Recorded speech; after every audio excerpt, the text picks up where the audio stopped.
Hi everyone, and welcome to the Intramural Indoor Futsal Captain's video. My name is Mike White and I'm the Director of Intramural Sports here at the University of Iowa. In this video we'll take us through some of the rules and regulations of our program as well as the specific details of our Intramural Indoor Futsal League. So let's get right into it. These are our Intramural graduate assistants, Matt McCarthy and Andy Christopher. They will be supervising the events at the CRWC for Intramural Futsal, as well as administrating the sport and the schedules. These are our supervisors that you'll also see who might be working indoor futsal. Any of these people will be glad to answer your questions. So if you get to the site and you have a question about your team or anything about our program, any one of these folks can help you. You've already been on imleagues.com to get this far to register your team, but a little bit of information about what's located on IMLeagues. All of our announcements for indoor futsal will be posted on there. You'll be able to add players to your roster, your team schedules, all the rules and information sheets for intramural futsal will be there under the handbooks and manuals link of that intramural futsal homepage. And then also updated standings and brackets for our tournament play will also be there. So this will be your main source of information for intramural futsal. Some responsibilities that you may have as a team captain. Number one is to make sure all your teammates are eligible.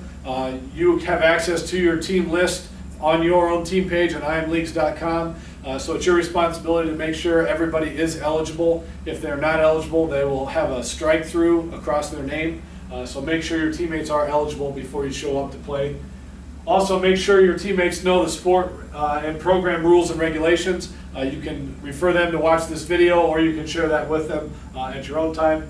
And also you as the team captain will serve as the contact for our office in case we need to get a hold of you for any reason about your team. Your team roster will be on your team's homepage, and you can add players to that roster up through 10 a.m. the morning of your game, through the quarterfinal round. So if you have to add anybody, make sure you get those people added by 10 a.m. for them to be eligible to play in that night. Also make sure, again, you're going back to your roster frequently to make sure it doesn't have any errors and nobody's ineligible. If a student may have pulled out their registration, they're no longer a university student, then that would make them ineligible. So make sure you're going back and checking those regularly so we don't have any eligibility issues when you get to the site. If you have someone on your team that you don't want on your roster, you can submit a roster drop request form to our office. And those are available in our office, which is in E216 Fieldhouse, or you can find those forms on imleagues.com or the Intramural website. And then when you're done completing those forms, you can submit those to us outside of our office in E216 Fieldhouse at our roster drop box. So who's eligible to play intramural futsal? That would be University of Iowa students, faculty, and staff members. Spouses and legally married partners are also eligible to play with their spouse or legally married partner on that team. And make sure that no one is representing more than one team. So if someone's on your roster for intramural futsal, they cannot be on another team for intramural futsal to represent them. If that were to happen and you have somebody playing on two teams, once that player enters the game for a second team and checks in for that game, that player is permanently ineligible for the remainder of that sports season.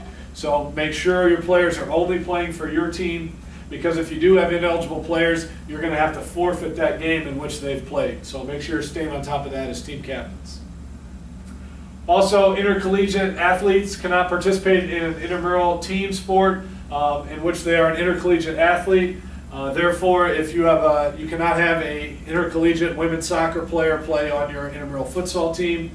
Then with sports club members or coaches, you can't have more than two of those members or coaches on your intramural team at any one time. Checking in, when you arrive at the CRWC and get to the MAC gym, all the players are going to be required to present their university ID card, which you'll see here. They will need that to get into the building, so they should have that with them. But each individual player will check in at the MAC gym with the supervisor or the official on site before the start of the game. And remind your players that no ID equals no play, no exceptions. So they've got to have that ID to get in the building, so they've got to bring that up with them to check in at the MAC gym. So keep reminding your players of that rule.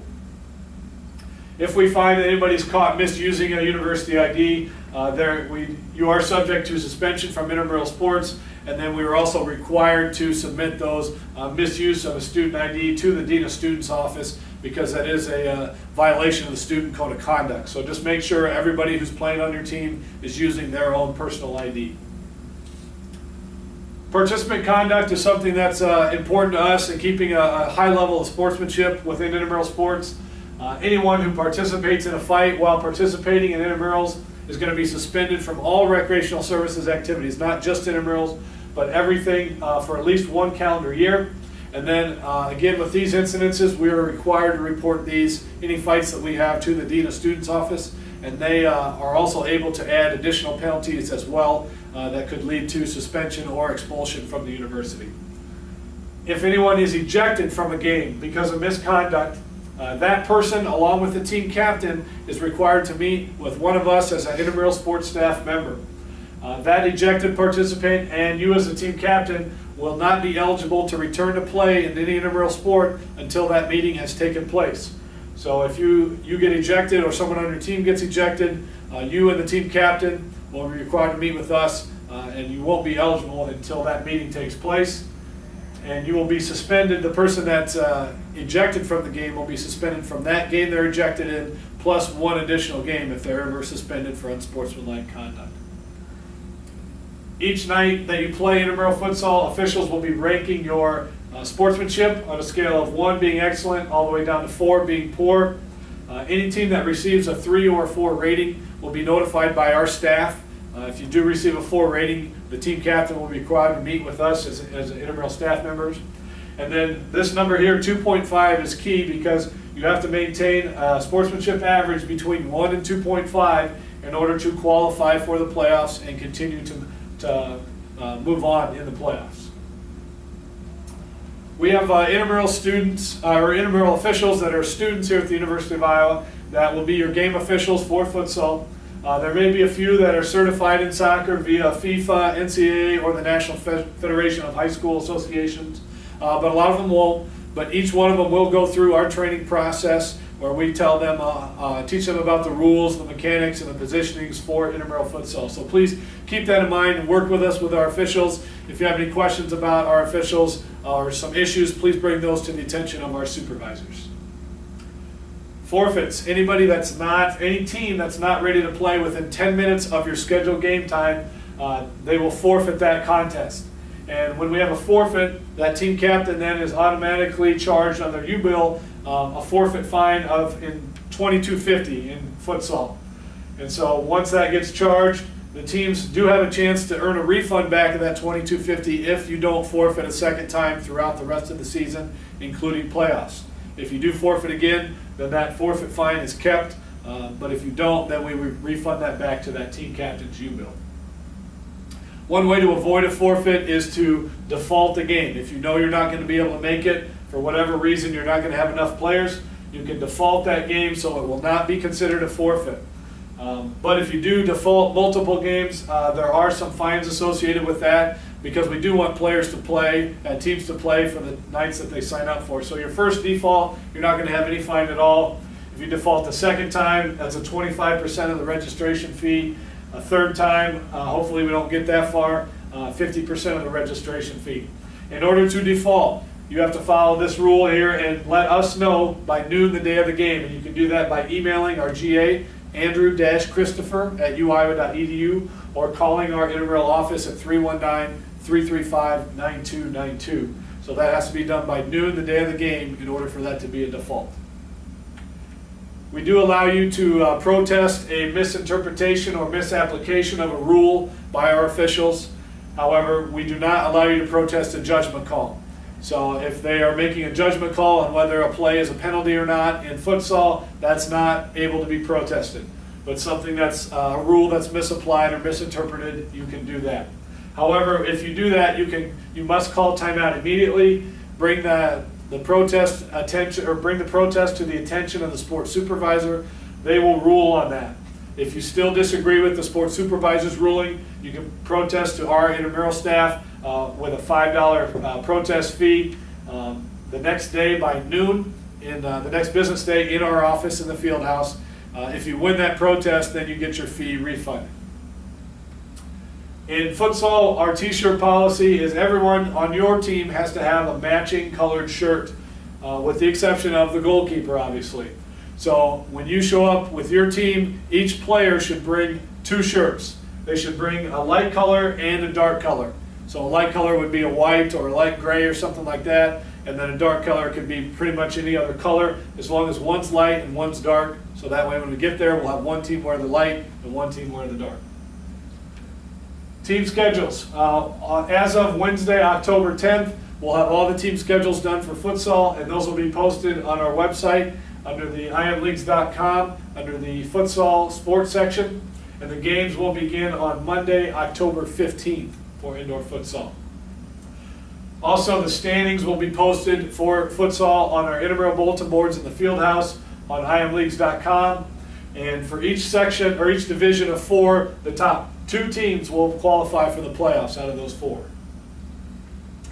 As I mentioned a couple times here, all the games for indoor futsal will be played at the MAC court, or the multi-activity court, located in the Campus Recreation and Wellness Center, and those will all be played on Monday nights.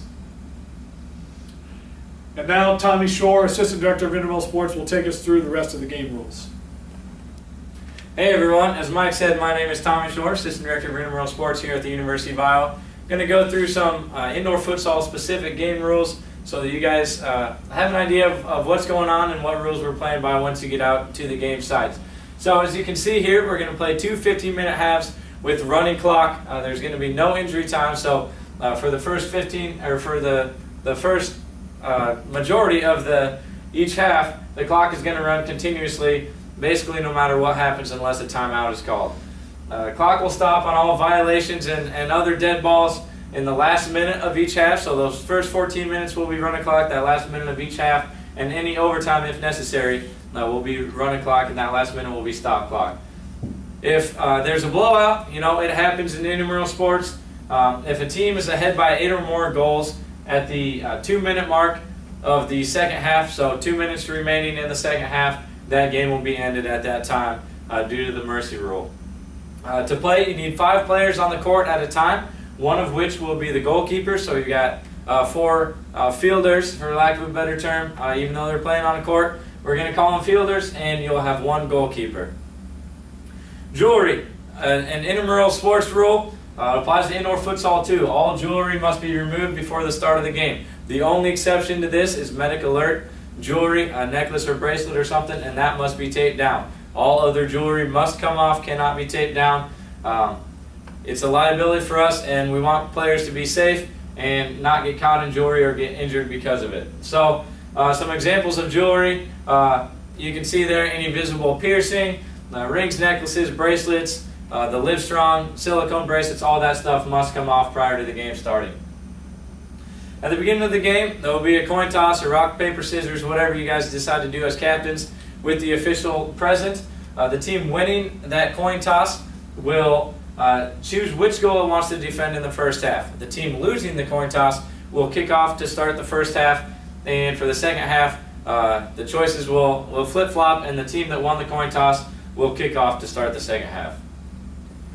Substitutions, you got players getting tired out there. You need to get a sub in, get everybody some playing time. All substitutions must be made through the substitution gate. You'll know where that is because that's how you enter the court when you get to the CRWC up there on the second floor. That's where substitutions must be made. Unlike indoor soccer, substitutions cannot be made on the fly. So if you're used to playing standard indoor soccer with walls and things like that, very similar to futsal, this is a difference from indoor soccer with walls. If you want to make a substitution, the goalkeeper on your team must have the ball and must request a substitution timeout. The official will grant that timeout, supervisor will open the substitution gate, and you can make your substitution, and then we'll get playing again once that substitution is complete. The ball goes out of bounds. There are walls. It's the MAC gym over at the CRWC, but the ball can go out of bounds when it hits part of the ceiling, lights, basketball hoops, anything that's kind of out of the playing area, out of the standard playing area for indoor futsal. Team benches, if it goes up onto the track, that'll all be considered out of bounds. The team that was last to touch the ball will be considered the offending team, so the opposite team will get the ball with an indirect free kick to restart play after the ball has gone out of bounds. Goal clearance throw. If the goalkeeper gets the ball, he or she can clear it through a throw or a kick. The goal clearance throw cannot pass the midline in the air. So if I'm goalkeeper and I throw it, before it crosses midline, it needs to either hit the ground or touch a player on either team. So I cannot throw it all the way down to the other end of the field, towards the other goal or anything like that. If I put it down and kick it, then it can go as far as I want it to, as long as it stays in bounds.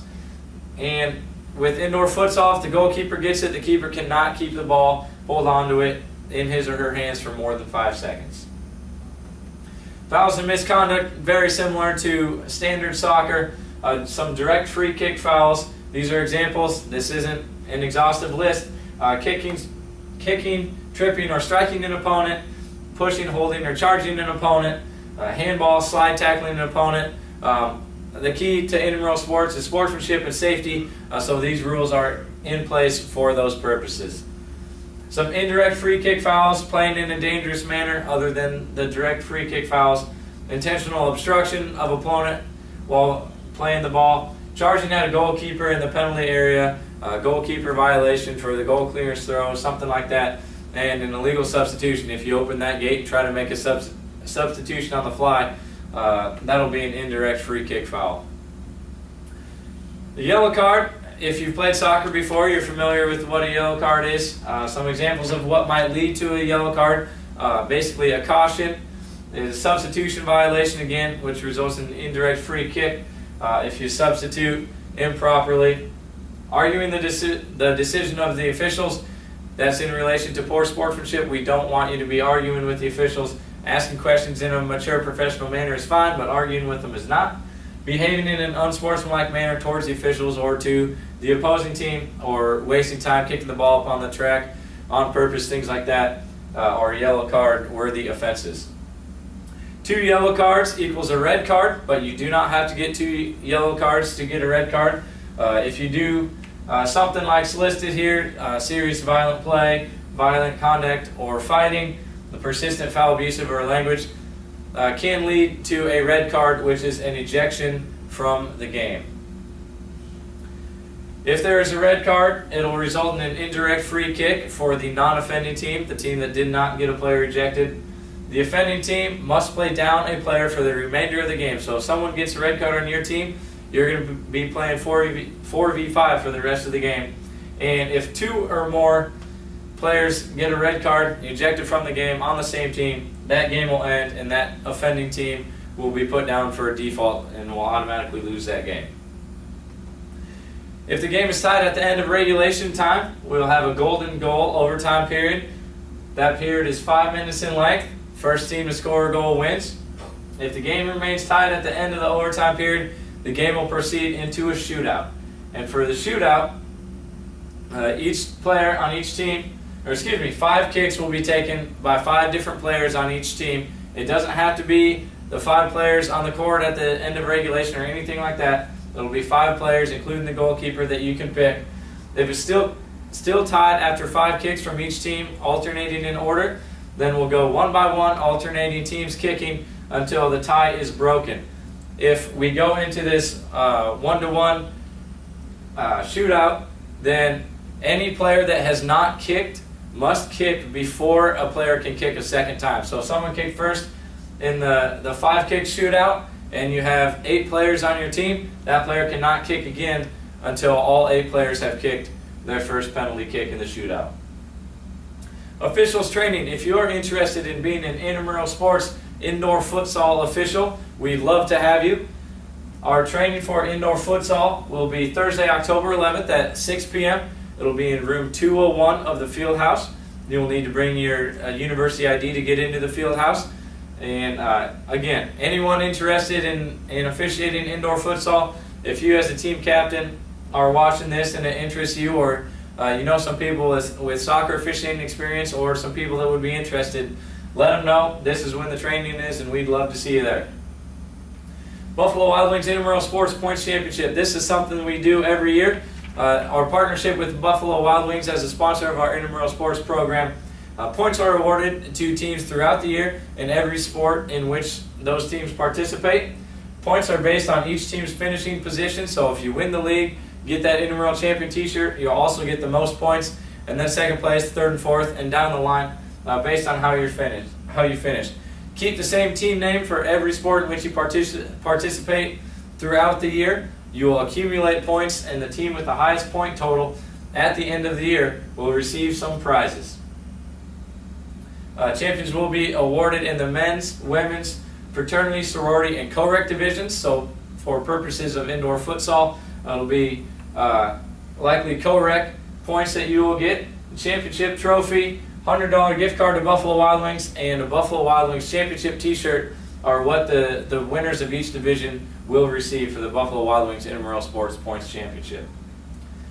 Also, another partnership we have with some friends across campus is the ECHO program. And what the ECHO program is, it's an online confidential alcohol assessment.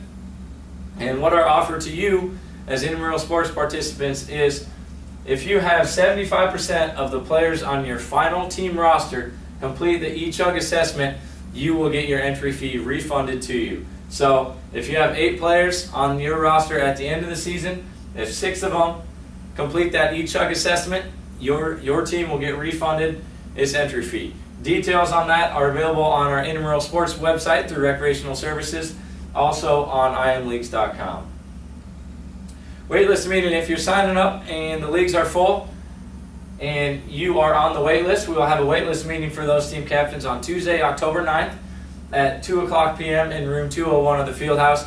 At this meeting, we will allow as many teams as possible from the waitlist to get assigned to divisions to be a part of the league. Free agent meeting. If you're watching this video and you don't have a team but you're interested in playing indoor futsal, we'll have a free agent meeting on Monday, October 8th at 2:00 p.m. in room 201 of the field house. At this meeting, we want free agents to attend that are looking for teams. We also, if you're a team captain and you want some more players for your team, you can attend this meeting and try and pick up some free agents to add to your team roster to get more players on your team and a bigger roster for substitutions and things like that. New this year to Intramural Sports is the Friday night series, something we're excited about. We have 3 events in the fall semester, 3 events in the spring semester. You can see them listed there. Bowling, mini golf, late night softball, and volleyball are coming up this fall, and in the spring we've got wiffle ball, inner tube water polo, and kickball. These will be held on one Friday night each month. The event will start and complete on that night. Something that's free for you guys to sign up to do. Just sign up a team through imleagues.com and get involved for those fun Friday night activities. So, now that we've been through most of this captain's video, we want to remind you of the registration requirements to fully complete your indoor futsal registration. So you've watched this video. Next, you'll pass the captain's quiz. You'll sign up your team name and agree to all that stuff. Enter your phone number for us as team captain. Then you need to meet the minimum player requirement by inviting people to your team and accepting them on your team. Once you've met the minimum player requirement, you need to pay the registration fee online. That is through imleagues.com via PayPal. Pay that registration fee online. Then after you do that, you select your day, which is Monday. It's the only option for indoor futsal. And all of these steps must be completed by 8:00 a.m. on Tuesday, October 9th for you to be included in our indoor futsal league. Again, that's 8 a.m. on Tuesday, October 9th. If you have any questions about any of this information, you can contact us in the Intramural Sports office. You can reach us at 319-335-9292, or you can shoot us an email at intramuralsports@uiowa.edu. We'll be happy to get back to you as soon as we can, answer your questions about indoor futsal or anything related to intramural sports.